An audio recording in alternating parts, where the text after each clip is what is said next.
Get ready, get ready, get ready, get ready, get ready, get ready, get ready. Assalamualaikum.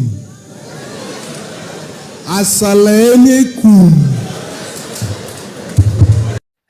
President William Ruto is busy creating enemies day and night, left, right and center. Sasa saizi ndio ameachana na majenzi, ameamua kuingilia watoto wa shule sasa wasifanye exam. Tell me what you think. Do you think those kids will love them after hearing that the government cut off funds za kusimamia exams and invigilation? I mean, the government has 2 billion to renovate the Statehouse. Every month tunasikia to Statehouse renovation. Every month Statehouse inawekwa new roof. Every month Statehouse inawekwa tiles. Every month Statehouse inakuwa renovated. But hawana pesa kustand for the examinations. Surely Ruto akona pesa enough ya kumobilize crowds zimshangilie Mount Kenya, Narok, sijui wapi, lakini hana pesa kutoa watoto wafanye mtihani. Kweli WANTAM. Nikisema Kasongo mnasema WANTAM. Nani amewatch news? Aki Kenya. Kenya tuko na mchezo. Ati hakuna form 4 za wafanye exam juu haikuwa kwa budget. Haikuwa kwa budget ya hii mwaka. Na apparently ni kutoka 2025 due to which year hakuna budget exam. So wanasoma tu alafu sijui sasa, na vile brother wangu alikuwa excited kumaliza shule. So mimi nashangaa like wataanza form 4 waende tu campus wote with no grading ama tuenda aje? Crazy guy. Lakini Kenya si tuko na mchezo. Exam haiko kwa budget. That is what they claim. So, I'm from watching the news and unfortunately I'm shocked to discover that KCSE will no longer be done in Kenya. The main reason being the government cannot fund the KCSE examinations process. They cannot. Hii ni maajabu. Like the government has money for affordable housing scam. They have money to donate to churches. 20 million, 10 million, 50 million. They have money to do all those shoddy projects in Kenya. But they don't have money to fund our students and pupils. They don't have money to fund education in Kenya. I mean, politicians wengi wamepitia through education system. Kila mtu amepitia through education system. Actually, education system should be free. Why are they not funding the education system? Hata sasa KCSE itafanywa juu government haina pesa. Kazi yao ni kuiba tu. The sector is lurching towards a full-blown financial meltdown.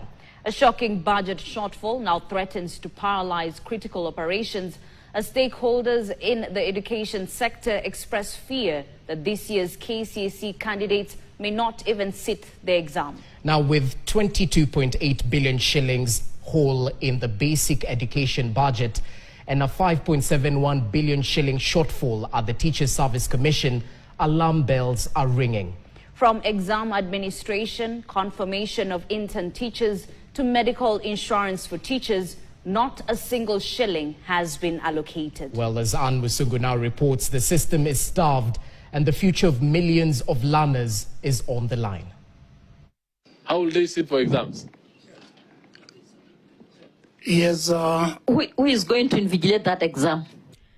Treasury officials were put on the spot before the National Assembly's Education Committee when they were grilled over the exclusion of funding for exams and invigilation in the 2025-2026 budget estimates, despite a clear annual need of 12.5 billion and an earlier budget policy approval of 6 billion. The proposed allocation is zero.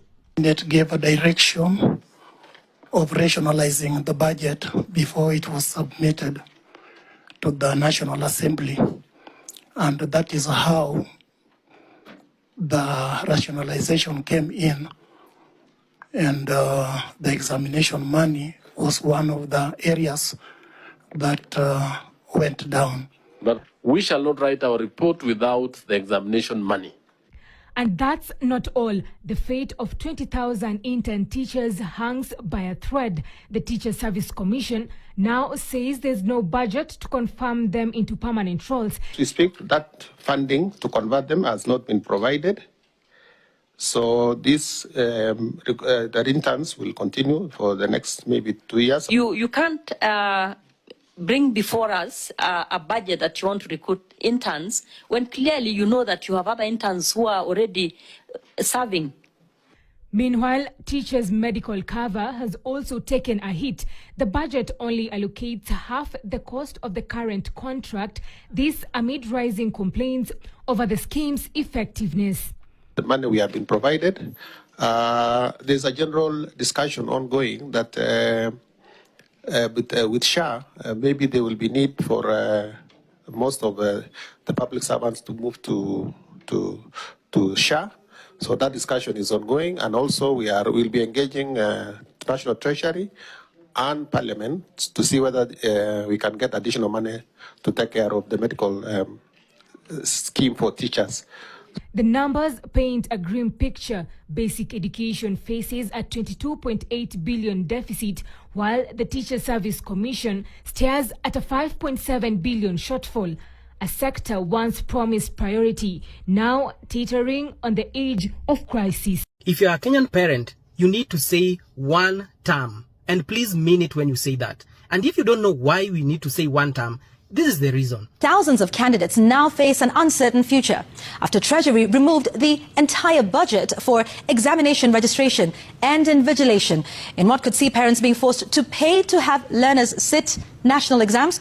Treasury has done a 62 billion budget cut on education system. That includes examination and dispensation of exam material. And that means in the current budget, there's no examination that will take place in Kenya when it comes to basic education. The presentation of the report to the Departmental Committee on Education and Research revealed that the government had failed the test in budgeting for the very basic tenet of education examinations.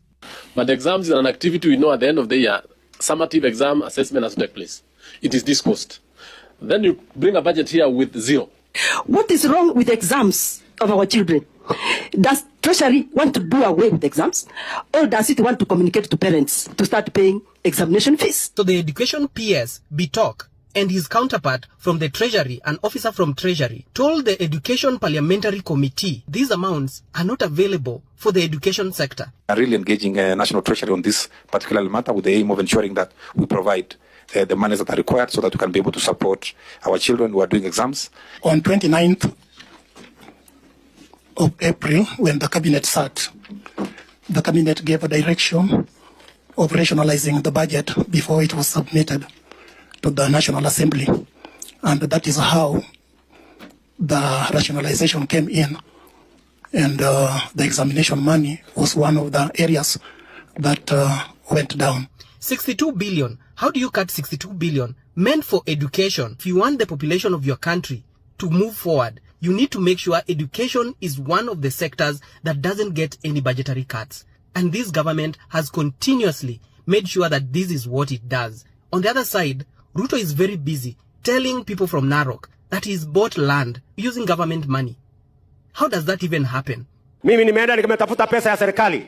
Nimewanunulia ekari zingine 6,000. Sasa pale Kidong, mutakuwa na shamba ekari 10,000. Why are we concentrated on the wrong things as the government? We shall not write our report without the examination money. The school examination and invigilation annual requirement was placed at 12.5 billion by the Kenya National Examination Council. The budget policy statement settled on 6 billion, only for no money to be allocated. Another anomaly was the failure to allocate any funding to the quality assurance and standards. The annual requirement was estimated at 600 million and was approved under the budget policy statement, but no money was allocated. The modernization of the Kenya Education Management System, KEMIS, to centralize data on education at all levels of the education system also suffered the same fate, zero allocation. I'm just wondering, Ruto, what is wrong with the people you choose to run our ministries? The permanent secretary could not even defend himself. He's saying he'll go back and look at the budget. How does that even happen? How do you allow yourself to come in front of a budgetary committee and you've not even looked at the document? I'm really engaging National Treasury on this particular matter with the aim of ensuring that we provide the monies that are required so that we can be able to support our children who are doing exams. Clearly, these people had not even looked at this document, and they did not understand what they had done by putting cuts on something as crucial as examination. How does it make sense for learners to go through a whole system and not be examined on what they've done? It doesn't make sense. How do you do budgetary cuts on something as crucial as examination, invigilation, and making sure that even students get food in their schools? Out of 7.2 billion shillings required for school feeding program, only 3 billion was approved, while free primary school capitation and junior school capitation were reduced by 1.2 billion and 14.7 billion respectively. When you see a government doing this, what does it mean to the marginalized communities whose students cannot really get lunch at home? So they have to eat in school so that they continue staying in school.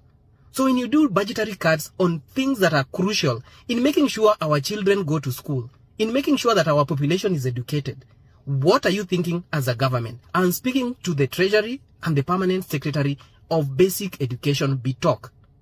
It doesn't make sense. And this is the government that we are choosing, and you want to tell me, kumi bila break.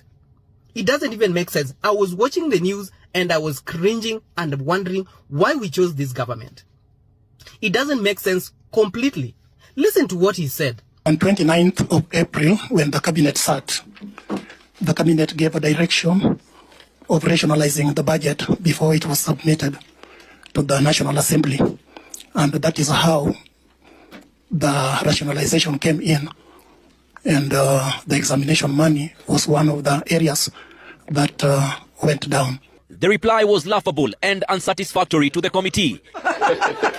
Chair, please. I don't understand how a sitting cabinet can actually decide that a budgetary cut to be done on education, basic education. It doesn't matter what kind of actions these people took after being told by the cabinet, but it doesn't make sense that a cabinet would sit down and decide to reduce the amount that goes to education. Even those teachers that were saying 20,000 or so teachers that they said will be employed, that Ruto has been going around saying that they are employing these teachers. And we have set aside another 2.4 billion shillings in this year's budget to hire additional teachers, 20,000 of them. Earlier, the Teachers Service Commission had also submitted that they have a deficit of 5.7 billion in the financial year 2025-2026, and that they are unable to permanently employ 20,000 intern teachers. There's nothing that will be done in employing these teachers if these budgets are continuously cut. It doesn't make sense. And the president is going around dishing money to churches, dishing money to people, saying that title deeds will come out in 1 week. Mimi nimeenda nimetafuta pesa ya serikali, nimewanunulia ekari zingine 6,000 na mimi niko tayari kuwapatia title deeds. Ile mimi nangojea ni nyinyi munipatie majina ya beneficiaries kwa wizara ya ardhi, ndio tuwaletee title deeds. Mukinipatia hizo majina wiki ijayo, ndani ya wiki moja peke yake title deeds zenu zitakuwa tayari. In which government does titles come out in 1 week? I don't know. We have to do something about this government. Guys, one term. But the exams is an activity we know at the end of the year. Summative exam assessment has to take place. It is discussed. Then you bring a budget here with zero. And I don't see with the CEO Examination Council. Every other time he comes around saying there are no money for invigilators, no money for the carry out exams. Right now, it is zero. If you attended a public high school, kuja niko na swali. Unawezanga kukula pole pole?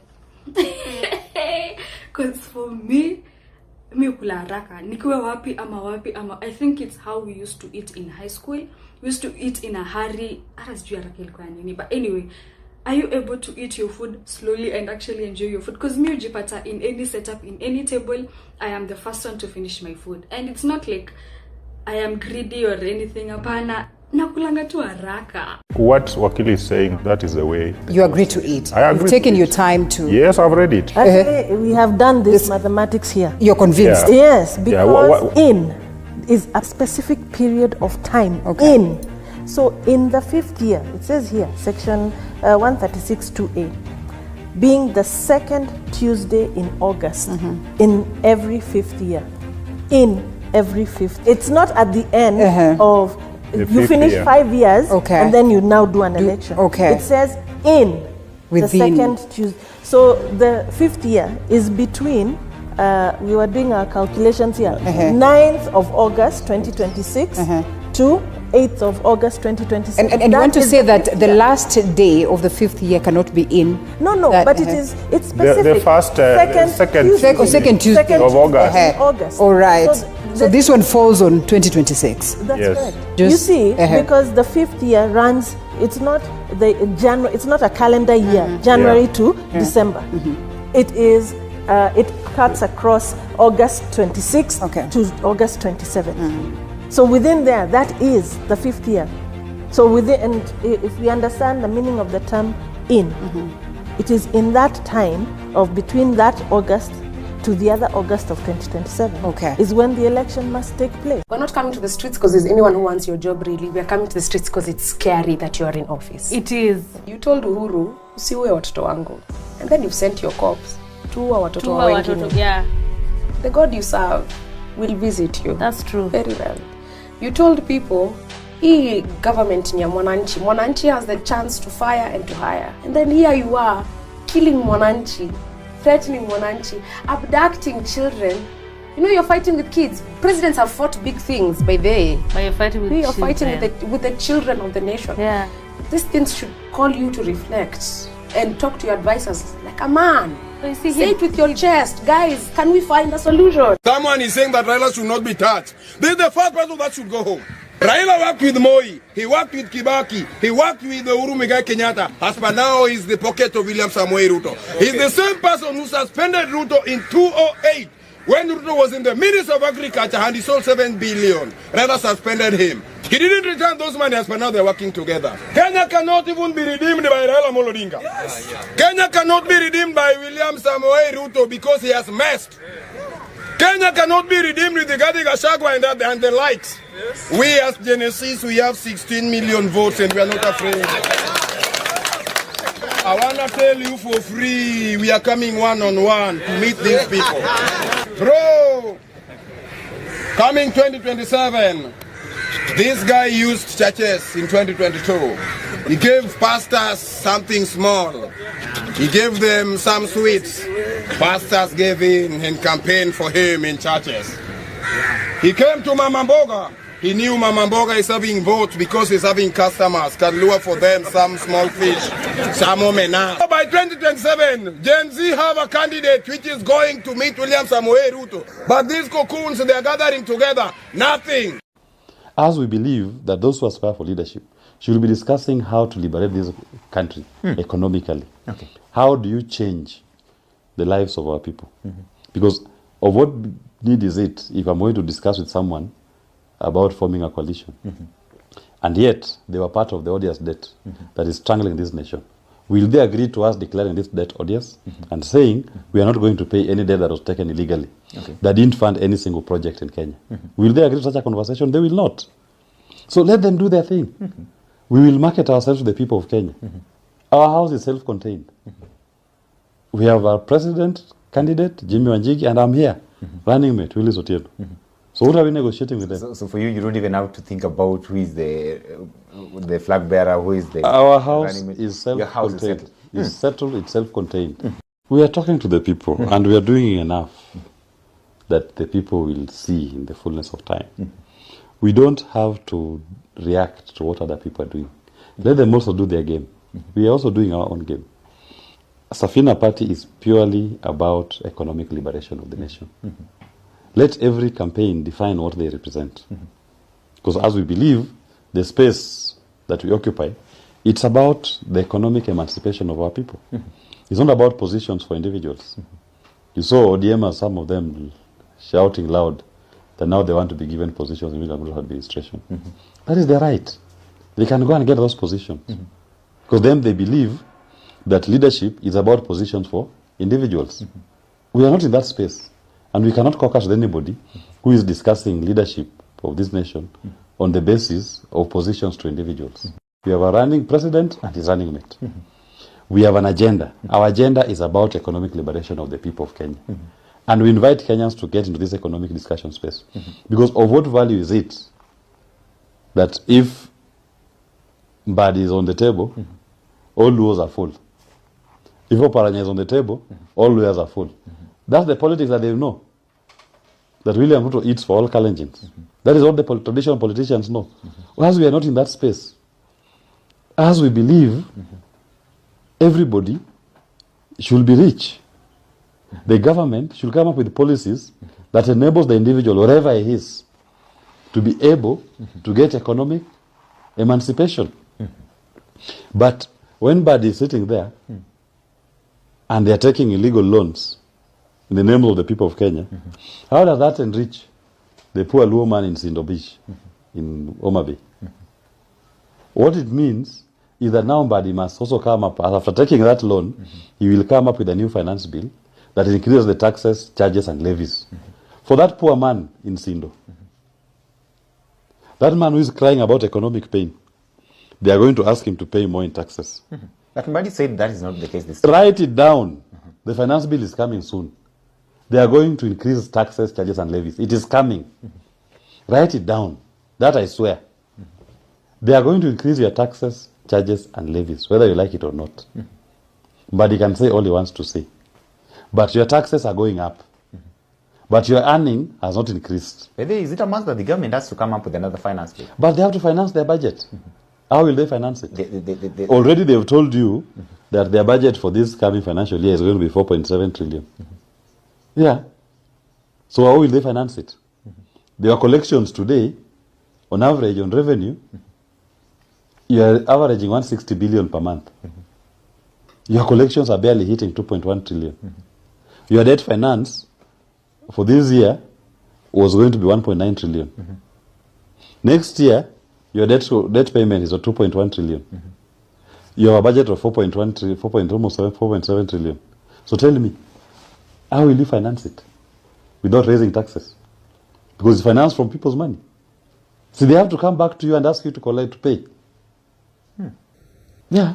Range Rover, $430,000. $180,000. Lexus LX 600, $300,000. $150,000. LC 300, $200,000. $100,000. Toyota Fortuner, $80,000. $35,000. Prado 250, $130,000. $65,000. I am the president of Kenya, but the president doesn't hold up. Finish him.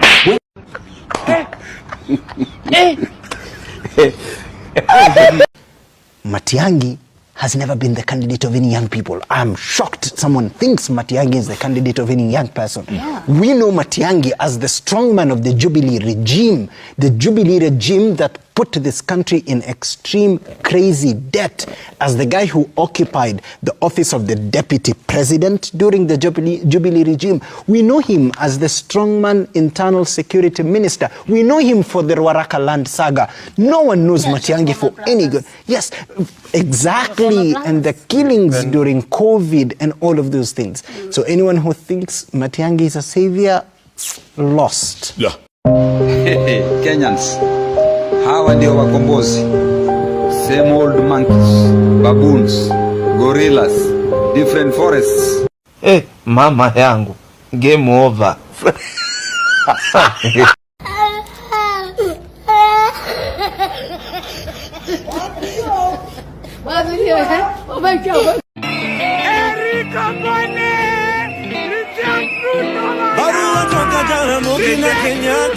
wanauliza kama Kenya.